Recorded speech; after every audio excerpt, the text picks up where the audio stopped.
முக்கியம். சரி அத்தை. அதுக்கப்புறம் நவராத்திரி பூஜைகள் தொடங்குது. பத்மினி பெரிய பெரிய அலங்காரங்கள், லைட்டிங்ஸ், மைக் செட் எல்லாம் வச்சு அந்த இடத்தையே திருவிழா மாதிரி மாத்துறா. அதே நேரத்துல சரோஜா ரொம்ப எளிமையா பூக்கள், இலைகள், பழங்கள், நெய்வேத்தியம்னு பூஜையை தொடங்குறா. என்ன சரோஜா, இது மட்டும் போதுமா? ஒரு ஃபங்க்ஷன்னா எவ்வளவு கிராண்டா இருக்கணும்.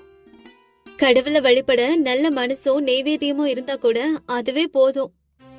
என்ன சொல்ற நீ? உன்கிட்ட பணம் இல்லன்னு சொல்லிருந்தா என்கிட்ட கேட்டா நான் கொடுத்திருப்பேனே.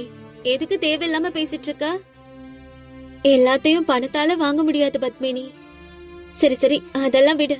உனக்கு வேணும்னா என்னோட அம்மன் சிலைகளை வச்சு நீயும் பூஜை பண்ணிக்கலாம், ஓகேவா? இப்படி சொன்னதுக்கு அப்புறம் நவராத்திரி விழா தொடங்குது. முதல் நாளே ஊர் மக்கள் எல்லாரும் வம்சி வீட்டுக்கு வராங்க.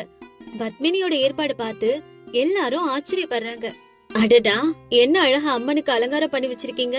உங்க வீட்டை பார்த்தாலே ஒரு கோவில் மாதிரி தோணுது. ஆமா ஆமா, என்னோட 2 மருமகங்களும் சேர்ந்து பண்ணதுதான். 2 மருமகளும் சேர்ந்து பண்ணாங்களா? இதெல்லாம் உங்க சின்ன மருமக பத்மினி தானே பண்ணது? ஆமா ஆமா, பத்மினி தான் செஞ்சா. அப்போ உங்க மூத்த மருமக எதுவுமே பண்ணலையா? நான் கூட கேள்விப்பட்டேன், கல்யாணத்துல கூட பெருசா ஏதோ வரதட்சணை கொண்டு வரலையாமே. சரி சரி, இப்ப எதுக்கு அதெல்லாம்? பூஜை தொடங்கிடுச்சு, உள்ள வாங்க. இப்படி சொல்லி கமலா பேச்ச மாத்தினாலும் சரோஜா இது எல்லாத்தையுமே கேட்டுறா. ஆனா தன்னோட மனச அமைதிப்படுத்திக்கிறா.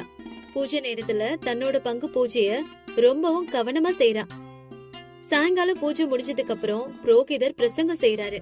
குழந்தைகளா, நவராத்திரி பூஜையில யார் எவ்வளவு செலவு செய்யறாங்கிறது முக்கியம் இல்ல, எந்த அளவுக்கு கவனமா மனசார பூஜை செய்யறாங்க அதுதான் முக்கியம்.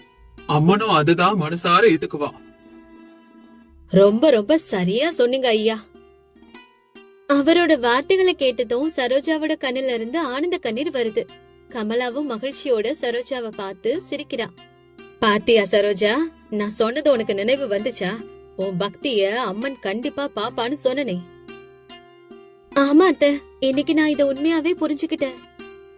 சரி, இதுக்காக இவ்வளவு செலவு செய்யலைனா இதெல்லாம் நடந்திருக்குமா என்ன?